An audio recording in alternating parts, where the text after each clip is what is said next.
Assalamualaikum warahmatullahi wabarakatuh. Halo, apa kabarnya anak-anak hari ini? Alhamdulillah. Semoga kita selalu diberikan kesehatan dan dimudahkan dalam menuntut ilmu. Nah, sebelum Bu Aini sampaikan materi Ayo Beriman kepada kitab-kitab Allah, kita awali terlebih dahulu dengan berdoa. Bismillahirrahmanirrahim. Rabbi zidni ilma warzuqni fahma. Amin ya rabbal alamin. Alhamdulillah. Semoga dengan diawalinya doa bisa membawa keberkahan dan kita mendapatkan ilmu yang bermanfaat. Amin ya rabbal alamin. Nah, pada materi Ayo Beriman kepada kitab-kitab Allah ini, tujuan pembelajarannya yang pertama yaitu menjelaskan pengertian beriman kepada kitab-kitab Allah dan mengidentifikasi kitab-kitab Allah dan penerima serta isi pokoknya. Pengertian iman kepada kitab-kitab Allah. Iman itu apa sih? Iman artinya percaya. Sedangkan menurut istilah, iman adalah keyakinan dalam hati, diucapkan secara lisan, dan diamalkan dengan perbuatan. Iman kepada kitab-kitab Allah berarti mempercayai bahwa Allah Subhanahu wa Ta'ala menurunkan kitab kepada para nabinya sebagai pedoman hidup umat dari nabi tersebut. Kitab-kitab itu berisi perintah, larangan, janji, dan ancaman Allah Subhanahu wa Ta'ala. Kitab-kitab tersebut merupakan firman Allah Subhanahu wa Ta'ala berupa wahyu yang dibukukan. 4 kitab tersebut yaitu kitab Taurat, Zabur, Injil, dan kitab Al-Quran. Di samping kitab-kitab tersebut, sebenarnya wahyu Allah Subhanahu wa Ta'ala juga ada yang berupa sahifah atau lembaran yang bertuliskan firman Allah Subhanahu wa Ta'ala yang diturunkan kepada nabi dan rasulnya. Beriman kepada kitab-kitab Allah berarti kita harus mempercayai dengan sepenuh hati bahwa Allah Subhanahu wa Ta'ala menurunkan kitab kepada para nabi sebagai pedoman hidup umatnya. Kitab-kitab Allah yang wajib kita imani yang pertama yaitu kitab Taurat. Taurat artinya perintah atau syariat. Kitab Taurat adalah kitab Allah Subhanahu wa Ta'ala yang diturunkan kepada Nabi Musa alaihissalam di Bukit Tursina dengan bahasa Ibrani sebagai pedoman hidup Nabi Musa alaihissalam beserta umatnya.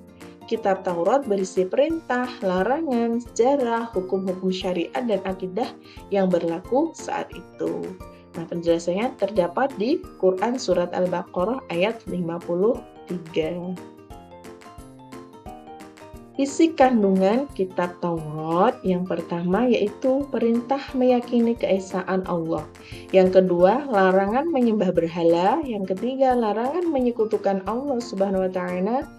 Yang keempat, perintah menyucikan hari Sabtu. Yang kelima, perintah menghormati kedua orang tua. Yang keenam, larangan mencuri, mengambil hak orang lain, membunuh, dan berzina. Dan yang ketujuh, larangan bersumpah palsu. Kitab-kitab Allah yang wajib diimani yang kedua, yaitu Zabur. Zabur artinya tulisan. Zabur adalah kitab Allah Subhanahu wa Ta'ala yang diturunkan kepada Nabi Daud alaihissalam di daerah Yerusalem atau Palestina. Kitab Zabur berisi 150 surah tentang beberapa nasihat dan beberapa hikmah dan berlaku pada kaum Bani Israel. Penjelasannya itu terdapat pada Quran Surat An-Nisa ayat 163. Isi kandungan kitab Zabur yang pertama yaitu nyanyian untuk memuji Tuhan. Yang kedua, nyanyian individu sebagai rasa syukur.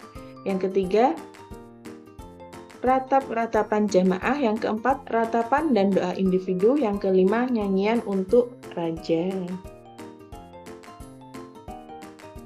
Untuk kitab Yang ketiga yang wajib kita imani yaitu Injil.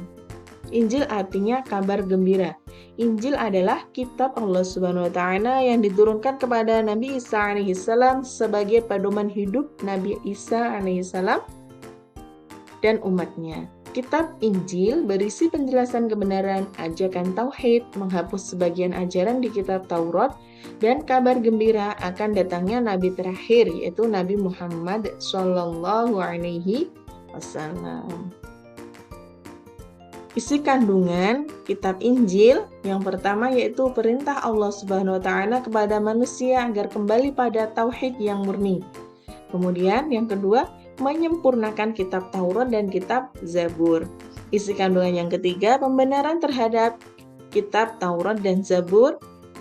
Dan yang keempat, perintah membiasakan hidup sederhana. Dan yang terakhir yaitu perintah menjauhi sifat tamak atau serakah. Kitab Allah Subhanahu wa taala yang wajib kita imani yang keempat yaitu Al-Qur'an. Al-Qur'an adalah kitab Allah Subhanahu wa taala yang diturunkan kepada Nabi Muhammad SAW sebagai pedoman hidup umat Islam. Al-Qur'an merupakan kitab terakhir yang diturunkan Allah Subhanahu wa taala untuk menghapus kitab-kitab terdahulu beserta ajarannya. Ajaran yang terkandung dalam Al-Qur'an berlaku sampai hari kiamat. Al-Qur'an akan dijaga oleh Allah Subhanahu wa taala sepanjang masa. Tidak akan ada yang dapat mengubahnya. Al-Qur'an merupakan mukjizat Nabi Muhammad SAW yang terbesar dan terhebat. Membacanya saja sudah berpahala yang dihitung per huruf, apalagi mempelajari dan mengamalkannya. Tentu pahalanya berlipat ganda.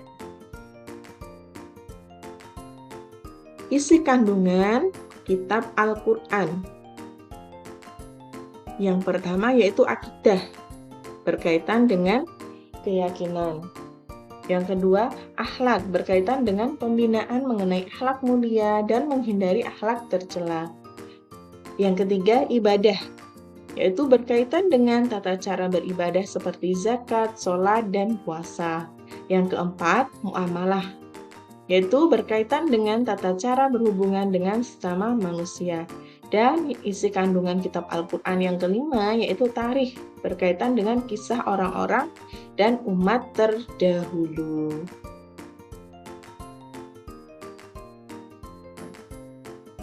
Nah, yuk kita menyanyi kitab-kitab Allah. Kitab-kitab Allah ada 4 macam, Zabur, Taurat, Injil, dan juga Al-Quran. Zabur Nabi Daud, Taurat Nabi Musa, Injil Nabi Isa, Al-Quran Nabi Muhammad. Selanjutnya yaitu kesimpulan. Iman kepada kitab Allah artinya mempercayai dengan sepenuh hati dan mengucapkan dengan lisan bahwa Allah Subhanahu wa taala menurunkan kitab-kitabnya kepada para rasul pilihannya untuk dijadikan sebagai pedoman hidup.